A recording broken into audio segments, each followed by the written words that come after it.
దినోత్సవ వేడుకల్లో పాల్గొన్న ఎమ్మెల్సీ కంచర్ల శ్రీకాంత్ జాతీయ పతాకాన్ని ఆవిష్కరించిన ఎమ్మెల్సీ. ఈ కార్యక్రమంలో అధికారులు, కూటమి నాయకులు, జనసేన పార్టీ అధ్యక్షులు నరేష్, బీజేపీ అధ్యక్షులు శివశంకర్, మున్సిపాలిటీ తెలుగుదేశం పార్టీ అధ్యక్షులు Raj Kumar, municipal floor leader councillor Damu, Somu, Suresh, minority అధ్యక్షుడు జాకీర్ బాషా తదితరులు పాల్గొన్నారు.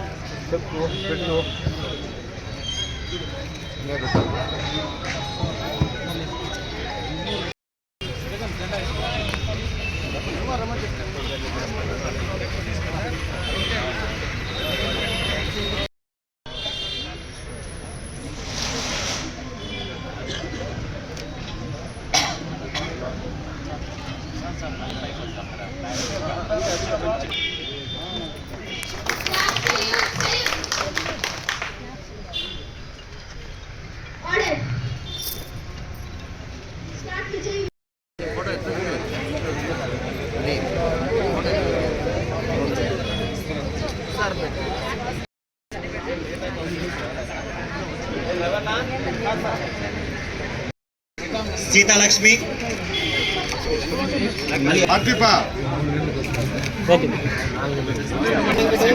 ఎన్ వెంకటేష్,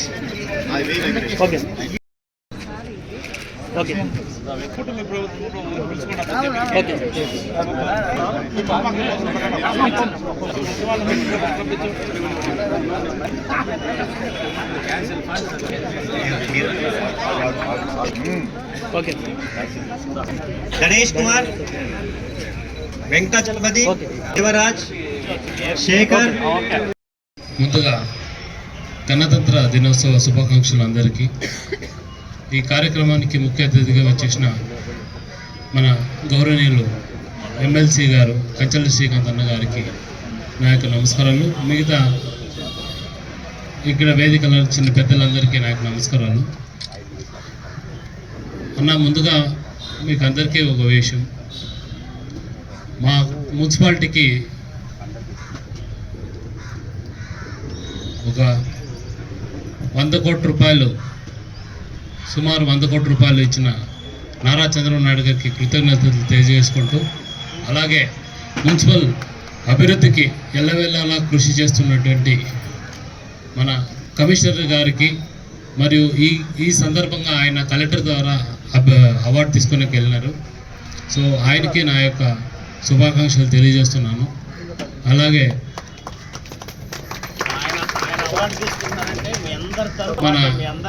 మన మున్సిపల్ సిబ్బంది అందరూ, పారిశుద్ధ్య కార్యక్రమం కావచ్చు, స్టాఫ్ కావచ్చు, ఏఎన్ఎంస్ కావచ్చు, అందరూ కృషి వల్లనే ఈరోజు ఆయన మనందరి తరఫున ఈరోజు చిత్తూరులో కలెక్టర్ ద్వారా అవార్డు తీసుకుంటున్నారు. సో అందరి తరఫున ఆయనకి శుభాకాంక్షలు తెలియజేస్తున్నాను.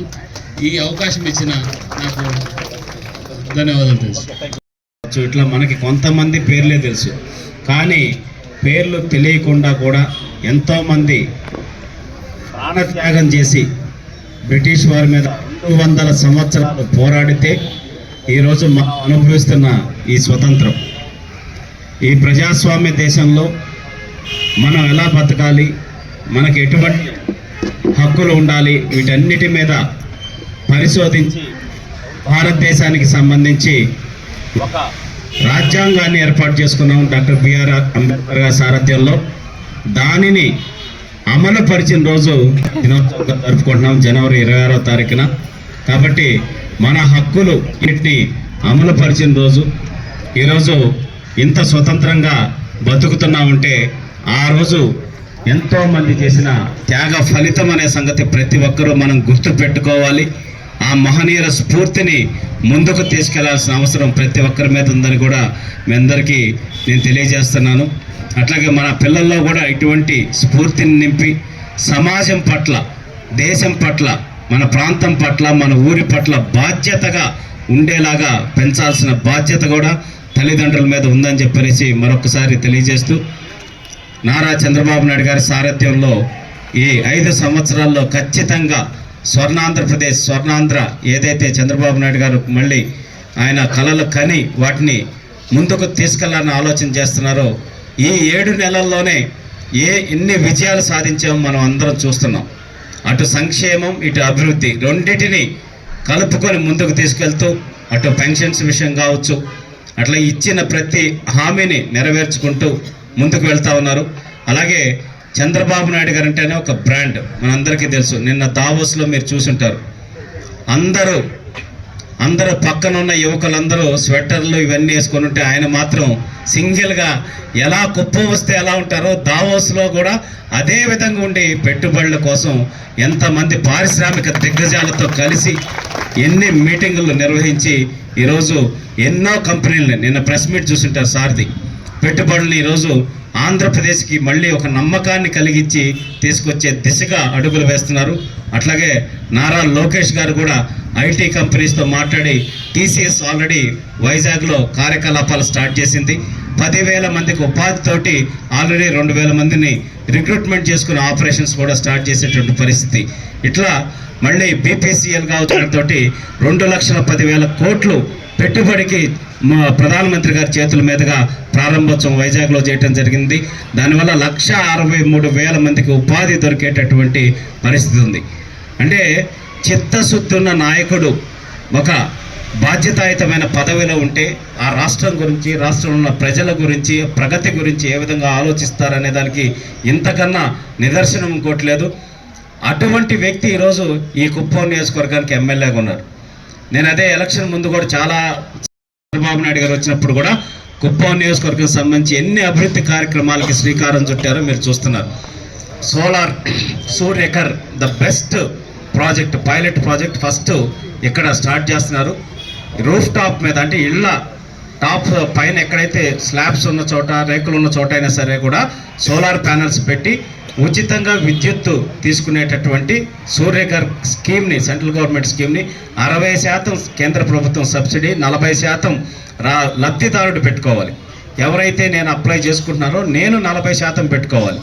అట్లాంటిది ఈరోజు రమారమి 55,000 పైచిలకు ఇళ్ళు కుప్పంలో సర్వే చేసి రూఫ్ టాప్ ఉన్న ఇళ్ళని ఐడెంటిఫై చేయడం జరిగింది. వాటికి రాష్ట్రం మొత్తానికి కలిపి పైలట్ ప్రాజెక్ట్ ఫస్ట్ కుప్పం నియోజకవర్గంలోనే నన్ను ఇంత 8 సార్లుగా అభిమానిస్తున్న ప్రజలకి చేయాలనే ఫస్ట్ ఇక్కడే ఆయన ప్రారంభించారు. మొన్న వచ్చినప్పుడు రమారమి 1,000 కోట్ల రూపాయల ప్రాజెక్ట్, 1,000 కోట్లు, దాంట్లో 600 కోట్లు సబ్సిడీ కింద సెంట్రల్ గవర్నమెంట్ వస్తే 400 కోట్లు ఏదైతే లబ్ధిదారులు పెట్టుకోవాలో దాన్ని రాష్ట్ర ప్రభుత్వం తరఫున నేను భరిస్తాను నా కుప్పం నియోజకవర్గ ప్రజల కోసం అని చెప్పనేసి చంద్రబాబు నాయుడు గారు చెప్పి పైలట్ కింద మన నడుమూరులో స్టార్ట్ చేయడం జరిగింది. త్వరలో అన్ని మిగతా కంపెనీస్ అన్ని టెండర్స్ ప్రాసెస్ పూర్తి చేసి అన్ని ఇళ్ళకి రాబోయేటటువంటి 1.5 సంవత్సరం లోపల ఆ ప్రాజెక్ట్ని పూర్తి చేసి 55,000 ఇళ్ళకి ఉచిత విద్యుత్తు, అంటే ఇంకా రాబోయే 25 సంవత్సరాలు వాళ్ళు కరెంటు బిల్లు కట్టాల్సిన అవసరం లేకుండా మళ్ళీ కొంత టైం తర్వాత వాళ్ళకి దాని మీద ఆదాయం కూడా వచ్చేలాగా కూడా చంద్రబాబు నాయుడు గారు కార్యక్రమాలు రూపొందిస్తున్నారు. అంటే అందరూ అర్థం చేసుకోవాల్సింది, ఒక నాయకుడు, విజన్ ఉన్న నాయకుడు మనకి ఒక ఎమ్మెల్యేగా ఉండటం వల్ల ఈ కుప్పం నియోజకవర్గంలో ఎన్ని అద్భుతాలు జరగబోతున్నాయి. అలాగే మదర్ డైరీ, ఇట్లా సఫల్, ఇట్లా 2 ఫుడ్ ప్రాసెసింగ్ కంపెనీస్ ద్వారా రమారమి, ఇంకొక 1M1B అని చెప్పే కంపెనీ, వీటన్నిటి ద్వారా రమారమి 12,000 పైచీలకు ఉద్యోగాల కల్పన రాబోయేటటువంటి 1.5 సంవత్సరంలో కుప్పం నియోజకవర్గంలో స్టార్ట్ అవబోతుంది. మరీ ముఖ్యంగా మహిళలకి ఎక్కువ ఉపాధి దొరికేలాగా అలీప్ అనే సంస్థతో కలిసి ఎన్నో 2 ప్రాజెక్ట్స్, రామకుప్పం ఒకటి, ఇక్కడ పరం సముద్రం దగ్గర 2 ప్రాజెక్ట్స్ మహిళల్ని పారిశ్రామికవేత్తలుగా చేసేటటువంటి కార్యక్రమానికి కూడా శ్రీకారం చుట్టారు. రమారమి 2 నుంచి 3,000 కోట్ల రూపాయల పనులు చంద్రబాబు నాయుడు గారు రాబోయే 1 సంవత్సరం 1.5 సంవత్సరంలో కుప్పం నియోజకవర్గంలో చేయబోతున్నారు. అలాగే రోడ్ల కోసం, R&B రోడ్ల కోసం 54 కోట్లు శాంక్షన్ చేయడం జరిగింది. స్కూల్స్ అండ్ బిల్డింగ్ రిపేర్స్, వాటన్నిటి కోసం కాన్స్టెన్సీ మొత్తం 110 కోట్లు రిలీజ్ చేయడం జరిగింది. మున్సిపాలిటీ డెవలప్మెంట్ కోసం, ఓన్లీ మున్సిపాలిటీ డెవలప్మెంట్ కోసం 96 కోట్ల రూపాయలు చంద్రబాబు నాయుడు గారు జీవో రిలీజ్ చేసి కుప్పంలో అడుగు పెట్టారు. ఇది నాయకుడి చిత్తశుద్ధి అంటే ఏ విధంగా ఉంది, ఏ విధంగా చేయాలి, రాష్ట్రం ఏ పరిస్థితుల్లో ఉన్నా సరే నన్ను నమ్ముకున్న వాళ్ళ కోసం నేను పనిచేయాలని చెప్పనేసి అంత అద్భుతంగా పనిచేస్తున్నారు. సో మున్సిపాలిటీలో రేపు కీలకమైన తెలుగుదేశం పార్టీ ప్రభుత్వం వచ్చిన తర్వాత కమిషనర్ని, మంచి కమిషనర్ పెట్టారు, స్టాఫ్ని పెట్టారు, పోస్టుల శాంక్షన్ కూడా ఫైనలైజ్ అవుతుంది.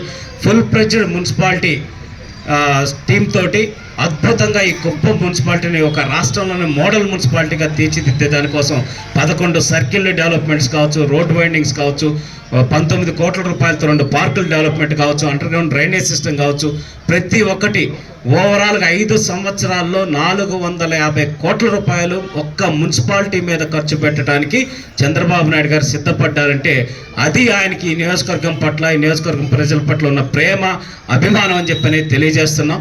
కాబట్టి మీ మున్సిపల్ సిబ్బంది అందరూ కూడా చాలా కష్టపడి అద్భుతంగా ఈ ప్రభుత్వం వచ్చిన తర్వాత మన పట్టణాన్ని సుందరంగా ఉంచడానికి, పరిశుభ్రంగా ఉంచడానికి ఎంతో కృషి చేస్తున్నారు.